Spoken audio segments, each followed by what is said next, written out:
Hello everyone, good evening all. So இன்னைக்கு வீடியோல நம்ம என்ன பார்க்க போறோம்னு பார்த்தீங்கன்னா UGC நெட்டோடைய பேப்பர் 1ல இருக்க டீச்சிங் ஆப்டிடியூடோட சில ரிவிஷன் கொஸ்டின்ஸ் தான் பார்க்க போறோம். So there are set of few questions here with the answers.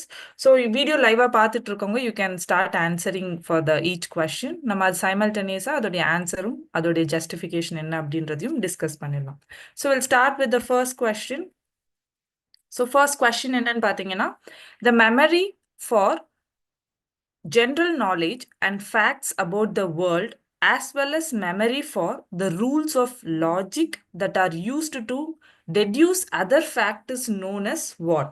So இங்க question என்னன்னு பார்த்தீங்கன்னா நம்ம memory we know what is our memory, right? So அந்த memoryல நம்ம memory for general knowledgeும் facts பத்தின தெரிஞ்சுக்கக்கூடிய memories-உம் அதே சமயம் the memory in which we store the logical reasoning behind all those facts இது எல்லாமே நம்ம பார்க்கறதுக்கு எந்த டைப் ஆஃப் மெமரி வந்து நம்ம யூஸ் பண்றோம் அப்படின்றது தான் இதோட கொஸ்டின். ஸோ இதுக்கு கீழே கொடுத்துருக்க ஆப்ஷன்ஸ் பார்த்தீங்கன்னா option A is temporary memory, B is semantic memory and C is iconic memory and D is general memory.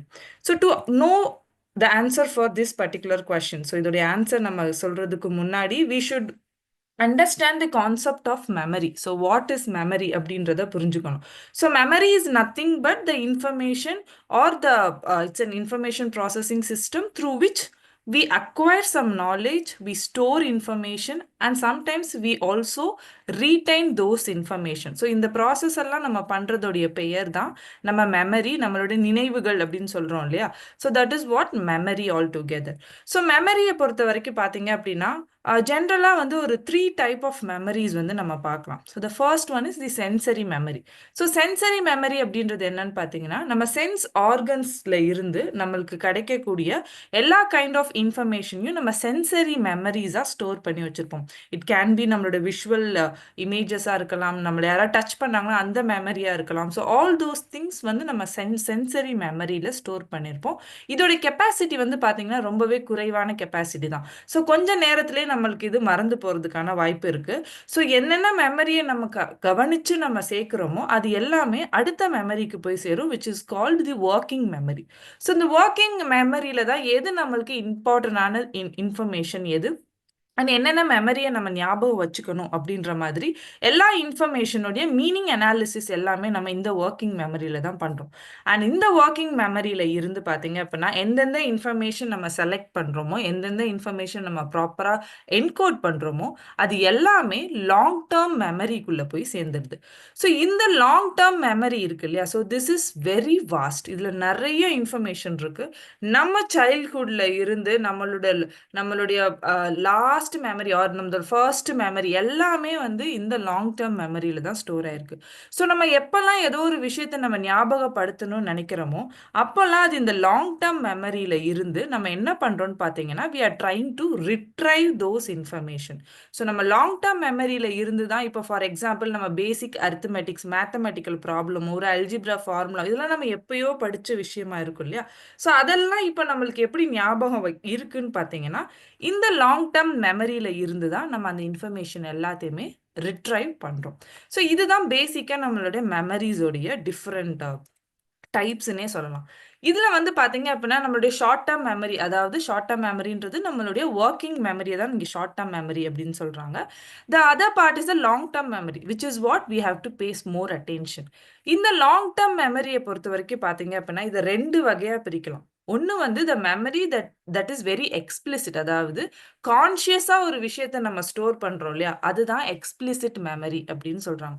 கான்ஷியஸா என்ன மாதிரி விஷயத்த ஸ்டோர் பண்ணுவோம், நம்ம படிக்கிற விஷயங்களா இருக்கட்டும், நம்ம ஏதோ ஒரு விஷயத்த நம்ம அதை தெரிஞ்சு ஓகே இதை வந்து நம்ம ஞாபகம் வச்சுக்கணும்னு நினைச்சு நம்ம ஃபுல் கான்ஷியஸ் அவேர்னஸோட பண்ற விஷயங்கள் எல்லாமே நம்மளோட எக்ஸ்பிளிசிட் மெமரியில இருக்குது. இம்ப்ளிசிட் மெமரின்றது என்னன்னு பார்த்தீங்கன்னா இதுக்கு நம்ம ரொம்ப எஃபர்ட் போடணுன்ற அவசியமே கிடையாது. ஈஸியா ஆட்டோமேட்டிக்கலாவே நம்மளுக்கு அந்த ஒரு இன்ஃபர்மேஷன் எல்லாமே ஸ்டோர் ஆகிக்கிட்டே இருக்கிறதுக்கான வாய்ப்புகள் நிறைய இருக்கு. ஃபார் எக்ஸாம்பிள் நிறைய ப்ரொசீஜரல் மெமரிஸ் இருக்கு இல்லையா, நீங்க அதை செஞ்சு செஞ்சு பழகி இப்ப கார் டிரைவிங்கா இருக்கட்டும் இல்ல குக்கிங் சம் ஃபுட்டா இருக்கட்டும் அது நம்மளுக்கு ஹேபிச்சுவலா மாறிடுது. ஸோ அதனால என்ன நடக்கும்னு பார்த்தீங்கன்னா அதுக்கு வந்து நம்ம ரொம்ப கான்ஷியஸ் எஃபர்ட் போடணுன்ற அவசியமே இருக்காது. இதுல நம்ம ஃபோக்கஸ் பண்ண வேண்டிய டாபிக் எதுன்னு பார்த்தீங்கன்னா நம்மளோட எக்ஸ்பிளிசிட் மெமரியில சிமாண்டிக் மெமரி அப்படின்ற ஒரு விஷயம் தான் ரொம்ப இம்பார்ட்டண்டான ஒரு விஷயம். இந்த சிமாண்டிக் மெமரி இருக்கு இல்லையா, இதுல தான் நம்மளுடைய ஜென்ரல் நாலேஜ், ஸோ நம்மளுக்கு ஜென்ரல் நாலேஜ் பத்தின அவேர்னஸாக இருக்கட்டும், கான்செப்ட்ஸாக இருக்கட்டும், ஃபேக்ட்ஸாக இருக்கட்டும், மீனிங் ஆஃப் எனி வேர்ட்ஸ், இப்போ நம்ம படிக்கிறோம் இல்லையா சிமாண்டிக் மெமரின்னு படிக்கணும். சிமாண்டிக் மெமரினா என்ன, இந்த இங்கிலீஷ் ஆல்பபெட்டோடைய அர்த்தங்கள் என்னென்ன, இது எல்லாமே நம்மளோட சிமாண்டிக் மெமரியில தான் ஸ்டோர் ஆயிருக்கு. இந்த மெமரி மூலியமா தான் நம்ம ஒரு விஷயத்த, ஒரு லாங்குவேஜை புரிஞ்சுக்கிறோம், அதோட மீனிங்கும் நம்ம தெரிஞ்சுக்கிறோம். அண்ட் அதுல இருந்து தான் நம்மளுடைய எல்லா இன்ஃபர்மேஷன், ஜென்ரல் ஃபேக்ட்ஸ் அண்ட் இன்ஃபர்மேஷனை நம்ம தெரிஞ்சுக்கிறோம். ஸோ இந்த கொஸ்டினுக்கு கரெக்ட் ஆன்சர் என்னன்னு பார்த்தீங்கன்னா option B, which is semantic memory. Because this is the memory where we store all our general knowledge. நம்மளோட ஜென்ரல் நாலேஜ், நம்மளோட factual information, logical thinking, everything comes under this particular semantic memory kulla varudhu. So right answer for this question is option B.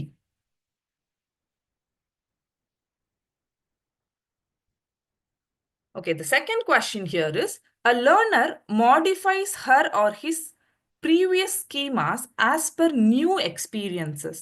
The process of modifying existing schema and to arrive at a new schema is known as what? So இங்கே question என்னன்னு பார்த்தீங்கன்னா, ஒரு learner வந்து அவங்களுடைய ப்ரீவியஸாக ஏற்கனவே store பண்ணி வச்சிருக்க ஸ்கீமாவை கொஞ்சம் மாடிஃபை பண்ணுறாங்க. ஸோ தட் புதுசாக ஒரு ஸ்கீமாவை எய்தர் அவங்க அட்ஜஸ்ட் பண்ணி கிரியேட் பண்ணிக்கிறாங்க, இல்லை புது ஸ்கீமாவை உருவாக்குறாங்க. ஸோ இந்த ப்ராசஸ் உடைய பெயர் என்ன அப்படின்றது தான் கொஸ்டின். ஸோ ஆப்ஷன்ஸ் பார்த்தீங்க அப்படின்னா, option A is accommodation, B is assimilation, C is adaptation and D is equilibration. So இந்த கொஸ்டின் வந்து பார்த்தீங்க அப்படின்னா எந்த தியரியோட ரிலேட்டட்னா, இட்ஸ் பியாஜென்ட்டோடைய தியரி. ஸோ பியாஜென்ட் வந்து பார்த்தீங்க அப்படின்னா காக்னிட்டிவ் டெவலப்மெண்ட் எப்படி நடக்குது, அதாவது நம்ம சின்ன வயசுல இருந்து நம்மளோட சிந்தனையோடைய வளர்ச்சிகள் எப்படியெல்லாம் நடக்குது. காக்னிட்டிவ் அப்படின்னாலே நம்மளோட திங்கிங் எபிலிட்டி இல்லையா. ஸோ எப்படி நம்ம இந்த உலகத்தை பற்றின நாலேஜை நம்மளே கன்ஸ்ட்ரக்ட் பண்ணிக்கிறோம் அப்படின்ற மாதிரி பியாஜென்ட் கேவ் அ தியரி. அதில் வந்து பார்த்தீங்க அப்படின்னா ஹீ டாக்ஸ் அபவுட் இந்த schema, assimilation, accommodation, organisation, equilibration, all these terminologies வந்து நம்ம பியாஜென்ட்டோடைய தியரியில் பார்க்கலாம்.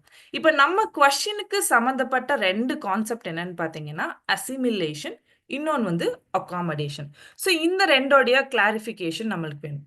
அசிமிலேஷன் அப்படின்றது என்னன்னு பார்த்தீங்கன்னா, assimilation is nothing but it involves incorporating new information. ஒரு புது இன்ஃபர்மேஷனை இன்கார்பரேட் பண்றோம், அதாவது உள்ள சேர்த்துக்கிறோம். எதோட? into our existing mental framework. Already இருக்கிற ஒரு விஷயத்தோட நம்ம புது விஷயத்தை என்ன பண்றோம்னு பார்த்தீங்கன்னா இன்கார்பரேட் பண்றோம், உள்ள சேர்த்துக்கிறோம் அப்படின்றது தான் அசிமிலேஷன். நம்ம ஆல்ரெடி இருக்கிற ஸ்கீமாவை எந்த விதமான தொந்தரவும் இல்லாம புது இன்ஃபர்மேஷனை நம்ம உள்ள சேர்த்துக்கிறோம். So that is what assimilation அப்படின்னு அர்த்தம். Then what is the next concept என்னன்னு பார்த்தீங்கன்னா அகாமடேஷன். இந்த அசிமிலேஷனுக்கு ஃபார் எக்ஸாம்பிள் ஒரு ஒரு ஒரு எக்ஸாம்பிள் சொல்லணும்னு வச்சுக்கோங்களேன். ஒரு பையனும் ஒரு அம்மாவும் வெளியில போயிட்டு இருக்காங்க. So they are seeing a cat or a dog. So ஒரு அனிமல் பார்க்குறாங்க. அந்த அனிமலை முதல்ல அந்த பையன் பார்க்கும்போது அவங்களுக்கு என்ன தெரியும்? ஒன்றும் தெரியாது இல்லையா. So the mother is teaching that this particular animal, இந்த அனிமல் வந்து இதோடைய பெயர் வந்து கேட் அப்படின்னு சொல்றாங்க. So the child is learning or assimilating a new information that இந்த மாதிரி ஒரு 4 லெக் இருக்க, ஒரு டெய்ல் இருக்கிற, இந்த மாதிரி ஒரு சைஸ்ல இருக்க ஒரு அனிமலோடைய பேர் என்னன்னு பார்த்தீங்கன்னா கேட் அப்படின்றத அவங்க கத்துக்கிறாங்க. So what happens is the next day again they are going for a walk. அப்போ வந்து பார்த்தீங்க அப்படின்னா தே are seeing another animal. R the next day they are going to a zoo. அங்கே வந்து பார்த்தீங்கன்னா ஒரு குட்டி, ஒரு ஒரு டைகருடைய குட்டி பார்க்குறாங்க, ஒரு கப் பார்க்குறாங்க. ஸோ அதுவுமே கிட்டத்தட்ட நம்மளுக்கு கேட் மாதிரியே இருக்கும் இல்லையா. ஸோ அதை பார்த்து அந்த சைல்டு என்ன சொல்கிறாங்கன்னா இது கேட் அப்படின்னு சொல்கிறாங்க. அப்போ அவங்க அம்மா என்ன சொல்லுவாங்கன்னு பார்த்தீங்க, no no this is not a cat, this is a tiger அப்படின்னு சொல்கிறாங்க. So what happens here is, அப்போ அந்த சைல்டுக்கு என்ன புரியுது அப்படின்னா பார்க்கறதுக்கு ஒரே மாதிரி தான் இருக்கு, but there are certain differences between a cat and tiger. அப்போ எல்லா அனிமலும் இந்த மாதிரி ஃபீச்சர் இருக்க எல்லா அனிமலுமே கேட் கிடையாது. ஒரு சில அனிமலை நம்ம டைகர்னு கூப்பிடுறோம் அப்படின்ற விஷயத்த ஆல்ரெடி இருக்கிற ஸ்கீமாவை கொஞ்சம் அட்ஜஸ்ட் பண்ணி they are incorporating this new information. So அந்த மாதிரி சில அட்ஜஸ்ட்மெண்ட் பண்ணி நம்ம சேர்க்கும்போது அந்த ப்ராசஸ் உடைய பெயரை தான் நம்ம அகாமடேஷன் அப்படின்னு சொல்றோம்.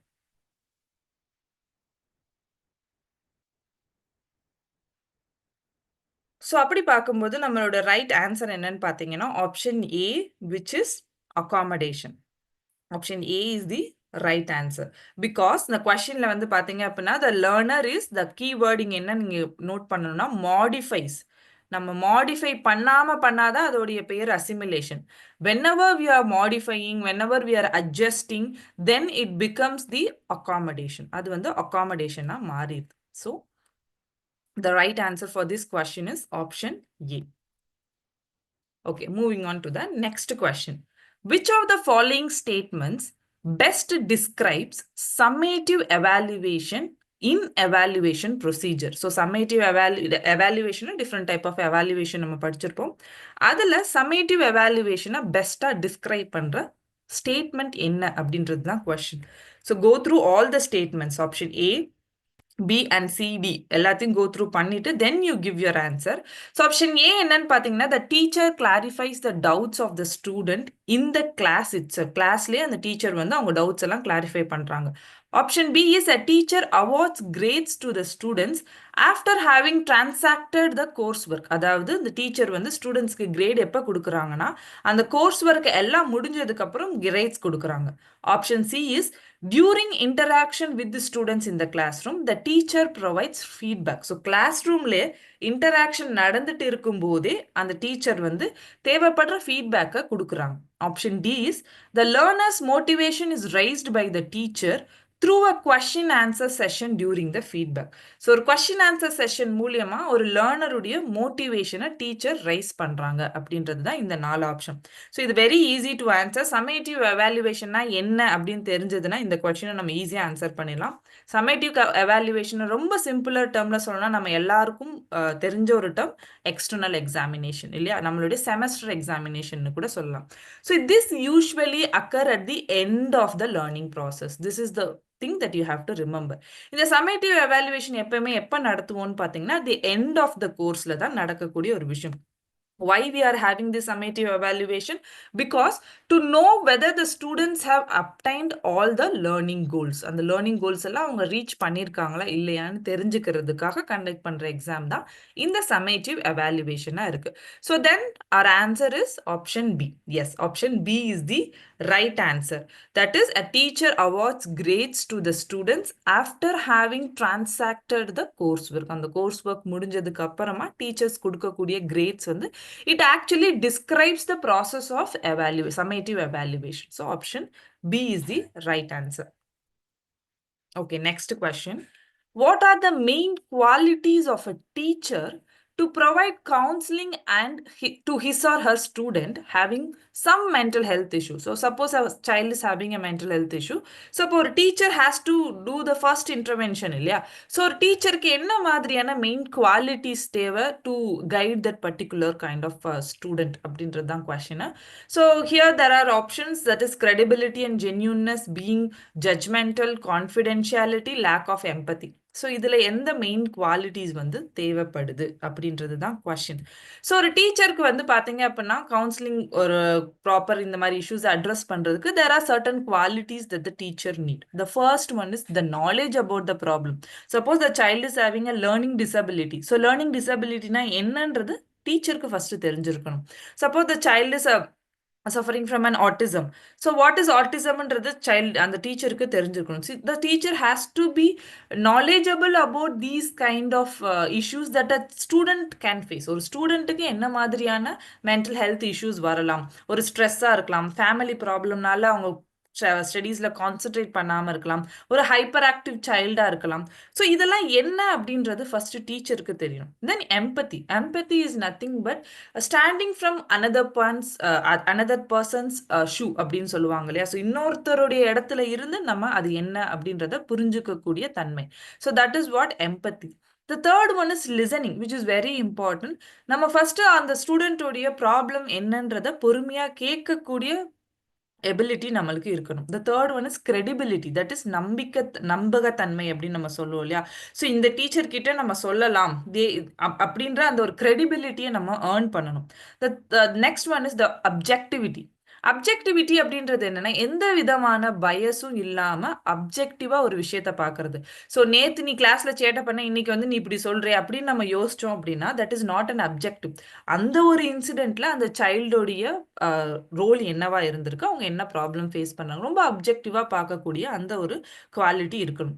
தென் confidentiality which is very important. அந்த சைல்டு நம்ம கிட்ட ஷேர் பண்ற எந்த ஒரு விஷயத்தையுமே even to the coworker we should not share, even to the parents it is not advisable to share, only when it is required. அந்த சைல்டுடைய ஹெல்த்துக்கோ ஒரு ஃபிசிக்கல் ஹெல்த்துக்கோ ஹார்ம் வர மாதிரி இருக்குன்ற பட்சத்துல தான் we have to share, because they are sharing their inner thoughts with us, so it is very important that we don't share that with the other people. So these are the important qualities that a teacher has to have to counsel such kind of student. So அப்படி பார்க்கும்போது நம்மளுடைய ஆப்ஷன்ஸ்ல option A is the right answer, which says credibility and genuineness and the confidentiality. So being judgmental, option B பாத்தீங்க அப்படின்னா ஜட்ஜ்மெண்டலா இருக்கிறது அப்படின்னா என்னன்னா, ஓ இந்த பையன் தானே இவன் இப்படிதான் பண்ணுவான், so that is what being judgmental. That is, we already have a predetermined notion that this particular child will behave in certain way. So that is not the right quality. And lack of empathy, that is also wrong, because empathy இருக்கணும். கண்டிப்பா empathy வேணும் அப்படின்றது ரொம்பவே முக்கியமான ஒரு குவாலிட்டியா இருக்கு. So that is why option A is the right option for this particular question. Okay, the next question is, there is a match the following. There is a list A and list B. So type of evaluation கொடுத்துருக்காங்க list ஒன்ல. List டூவில் அதோடைய டெஃபினிஷனோ ஒரு டிஸ்கிரிப்ஷனோ கொடுத்துருக்காங்க. So you have to match the correct option. Formative evaluation is what, placement is what, summative is what, and diagnostic எவாலுவேஷனா என்ன அப்படின்றத கரெக்ட் மேட்ச் பண்ணணும். ஸோ கரெக்ட் மேட்ச் என்ன அப்படின்னு பார்த்தீங்க அப்படின்னா, so these are the correct match. So formative evaluation, the color code you can match and see. So formative evaluation is, it provides the student with the feedback regarding his or her success or failure in obtaining the instructional objectives. அதாவது ஸ்டூடெண்ட்டுக்கு நம்ம கொடுக்கக்கூடிய feedback என்ன வகையில் கொடுப்போம்னு பார்த்தீங்கன்னா, இப்போ first internal examination ஒன்று வைக்கிறோம். ஸோ அதுலேருந்து அந்த ஸ்டூடெண்ட்டுக்கு என்ன தெரிஞ்சிடும், okay this is what expected out of me, என்னுடைய பெர்ஃபார்மன்ஸ் இப்படி தான் இருக்கு, இதை நான் இன்னும் எப்படி இம்ப்ரூவ் பண்ணலாம் அப்படின்ற மாதிரியான ஃபீட்பேக் கிடைக்குது. பிளேஸ்மெண்ட் எவாலுவேஷன் இஸ் அதோட purpose to check the aptitude of the candidate for the course or a subject for entrance examination can be conducted for the same. ஒரு என்ட்ரன்ஸ் எக்ஸாமினேஷன் மூலியமா கூட இந்த பிளேஸ்மெண்ட் எவாலுவேஷன் நடக்கலாம். Option C is summative evaluation. That is what we நம்ம previous கொஸ்டின்ல பார்த்தோம் இல்லையா, சம்மேட்டிவ் எவாலுவேஷன்ன்றது it is a method of judging the worth of the programme at the end of the programme. ப்ரோக்ராமுடைய எண்டில் நம்ம பண்றது. And then comes the diagnostic evaluation. The diagnostic evaluation நம்ம என்ன பண்றோம்னு பார்த்தீங்கன்னா, we actually provide an explanation for the possible cause. இப்போ லேர்னிங்ல ஏதோ ப்ராப்ளம் இருக்கு, டிஃபிகல்ட்டிஸ் இருக்குன்னா எதனால இது நடக்கலாம் அப்படின்றத டயக்னோஸ் பண்றதுக்கு யூஸ் பண்ணலாம். அது ஸ்டூடெண்டோடைய ஸ்ட்ரென்த்ஸ் அண்ட் டிஃபிகல்ட்டிஸை கண்டுபிடிக்கிறதுக்கு யூஸ் பண்ணலாம். So for all these things we use diagnostic analysis. So option C is the right answer for this question.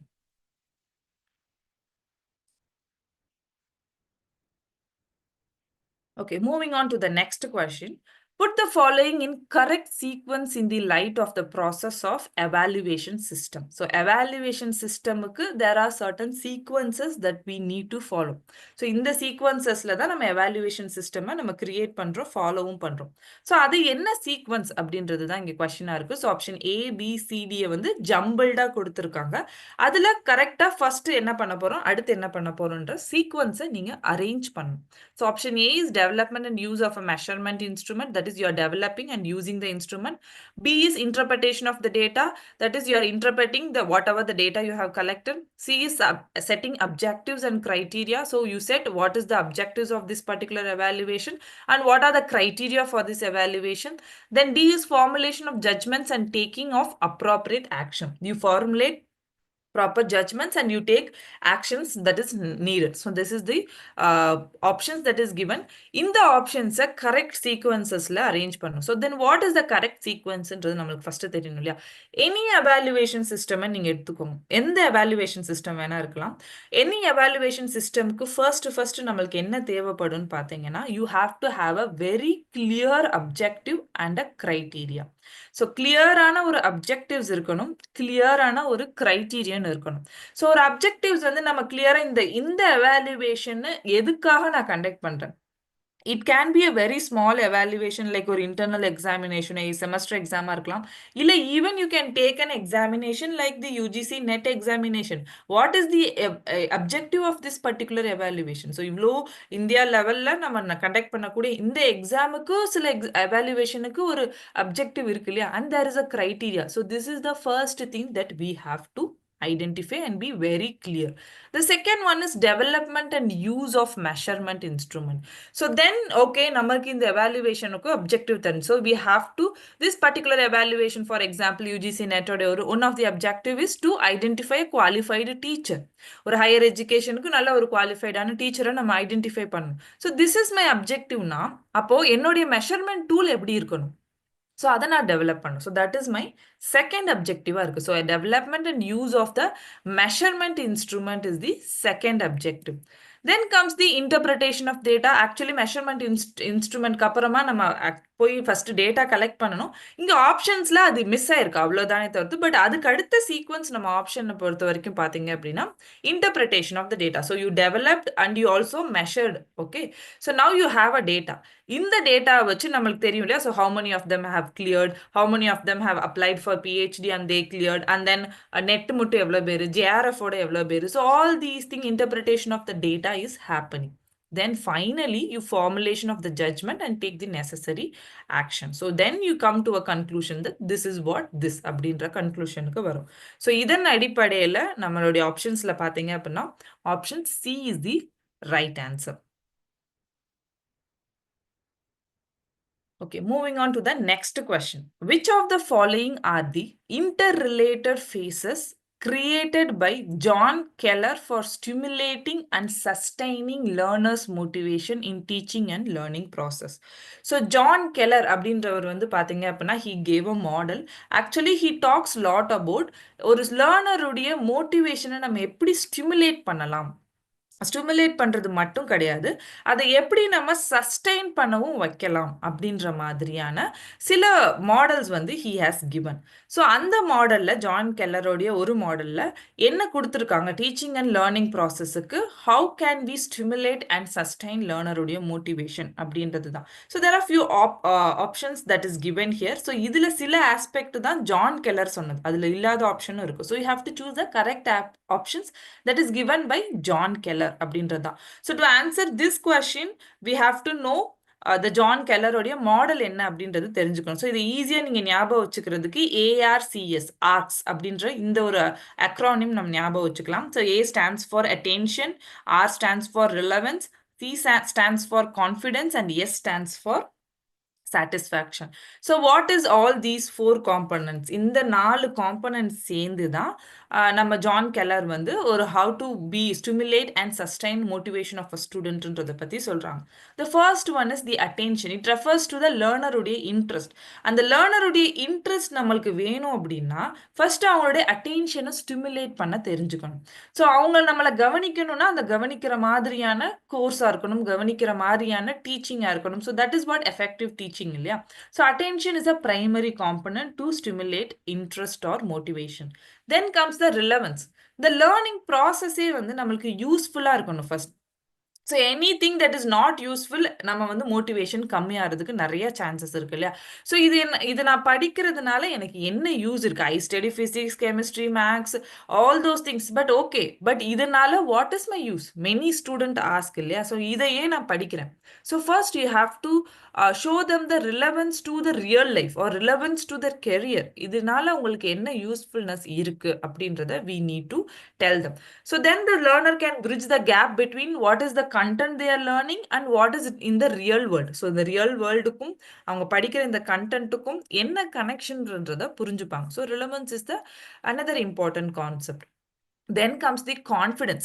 So confidence is this component focuses on developing success expectation among learners. அதாவது கான்ஃபிடன்ஸ்ன்றது என்னன்னா நான் okay next எக்ஸாம்ல I am going to achieve this much particular கிரேடோ மார்க்கோ அப்படின்ற confidence வர வைக்கிறது. So that எக்ஸ்பெக்டேஷனை நம்ம கிரியேட் பண்ணணும். Okay this time I got 20க்கு I got 12 or 13, next time I am going to get 16 or 17.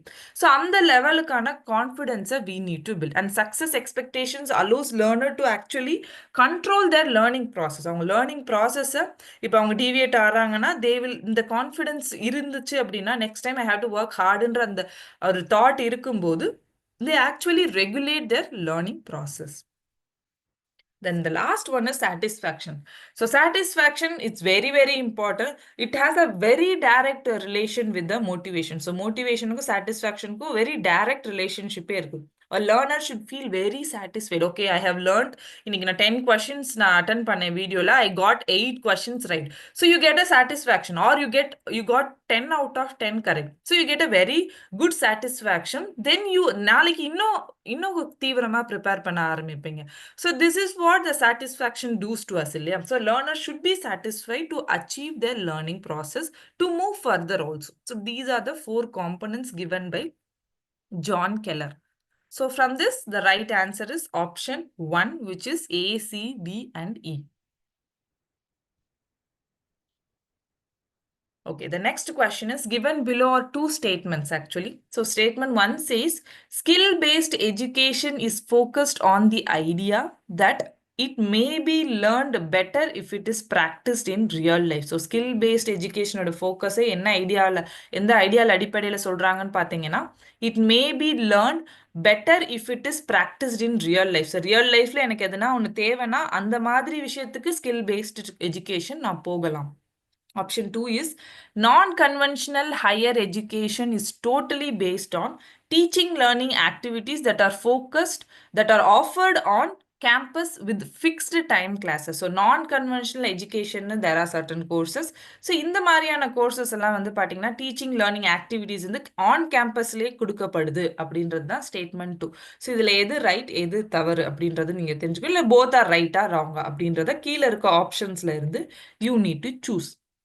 So first we understand what is skill-based education, we know, right? அப்ப non-conventional higher education na enna அப்படின்னு பாத்தீங்க அப்படின்னா these are the programs that involves teaching and learning activities which are offered apart from on campus. On campus தாண்டி கொடுக்கப்படுற courses. On campusல கொடுக்கறதுல on campusக்கு அப்புறம் கொடுக்கக்கூடிய சில courses. Actually பாத்தீங்க அப்படின்னா இந்த type of courses எல்லாமே it was started by PH Coombs and Ahmed அப்படின்றவங்க தான் இந்த type of learning இதை கொண்டு வந்தாங்க. So this is a type of a non-formal education.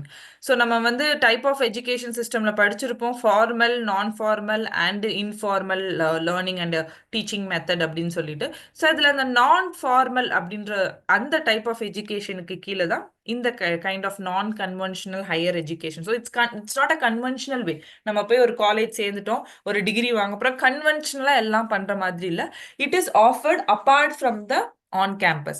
So the best example can be the SWAYAM courses. We all know SWAYAM courses. So SWAYAM courses like all courses it is related more or less related to the non-conventional higher education model kila varudhu. So from this if we see statement 1 is true because skill based education வந்து நம்ம real lifeல importance இருக்குது அது தேவைப்படுது அப்படின்ற பட்சத்துல தான் அந்த skill based education வந்து நம்மளுக்கு ஹெல்ப்ஃபுல்லா இருக்கு. For example நான் டெய்லரிங் கத்துக்க போறேன் ஆனா நான் டெய்லரிங் யூஸ் பண்ணவே போறது இல்லை. I'm not going to stitch any clothes-னா அந்த skill based education எனக்கு practical-ஆ யூஸே கிடையாது. So those kind of things are very very important. So statement 1 is true. Statement 2 வந்து பாத்தீங்க அப்படின்னா the slight difference இங்க என்ன சொல்றாங்கன்னா non-conventional higher education is totally based on teaching learning activities that are offered on campus. So on campusல fixed time classes-லாம் கொடுத்து பண்ற ஒண்ணா அப்படின்றது தான் statement 2. No, it is not on campus, it is apart from the campus. நீங்க campusக்குள்ள படிக்கிற education எல்லாம் தாண்டி நீங்க பண்றது தான் இந்த SWAYAM courses எல்லாமே. So option C is the right answer. We say statement 1 is true and statement 2 is false. Okay, the next question is assertion and reason question. So given below are again 2 statements. One is labeled as assertion, the other one is labeled as reason. So there is a assertion statement, அதோட correct reason இதுவா அப்படின்றத நீங்க read பண்ணி you have to answer. So assertion is the higher the intelligent quotient, the higher is the emotional quotient. So intelligent quotient IQ increase ஆகும்போது நம்மளோட EQ emotional quotientum increase ஆகும் அப்படின்றது தான் assertion. Okay, இதுக்கு கொடுக்கப்படுற reason என்னன்னு பாத்தீங்க அப்படின்னா Intelligent quotient indicates the rate of mental growth of a child. So intelligent quotientன்றது ஒரு சைல்டுடைய மென்டல் growth-ஐ இண்டிகேட் பண்ணுது அப்படின்றது தான் ரீசன். இப்போ இந்த அசர்ஷனுக்கு இந்த ரீசன் கரெக்டா அப்படின்றது தான் கொஸ்டினா இருக்கு. So from the option you have to choose the most appropriate one. So from the option எது ரைட்னு பார்த்தீங்கன்னா A is false but R is true is the correct thing. So higher the intelligent quotient, higher the emotional quotient அப்படின்றது it need not be true. So IQ எனக்கு கூட இருக்கு அப்படின்றதுனால எனக்கு EQவும் கூட இருக்கணுன்ற அவசியம் கிடையாது. So option A வந்து தப்பான ஒரு அசர்ஷனா இருக்கு. Just because I have a great IQ, எனக்கு ஐக்யூ ரொம்ப நல்லா இருக்கு அப்படின்றதுனால இட் டசன்ட் மீன் தட் இக்யூவும் எனக்கு அதிகமாக இருக்கணும். I might be very low in emotional intelligence, emotional quotient எனக்கு கம்மியாகவும் இருக்கலாம். ஸோ அதனால assertion will be false. And reason வந்து பார்த்தீங்க அப்படின்னா actually this is correct. IQ அப்படின்றது எதை மெஷர் பண்ணுது? மென்டல் growth-ஐ மெஷர் பண்ணுறாங்க. ஸோ நம்மளுடைய மென்டல் growth-ஐ மெஷர் பண்ணுறது தான் ஐக்யூ அப்படின்றது. So R is correct. So from this option, D is the right answer.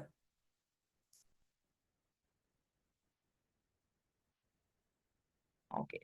The next question is, which of the following is an offline method of teaching? So offline and online. So ரெண்டு type of method of teaching நம்ம படிச்சிருப்போம்.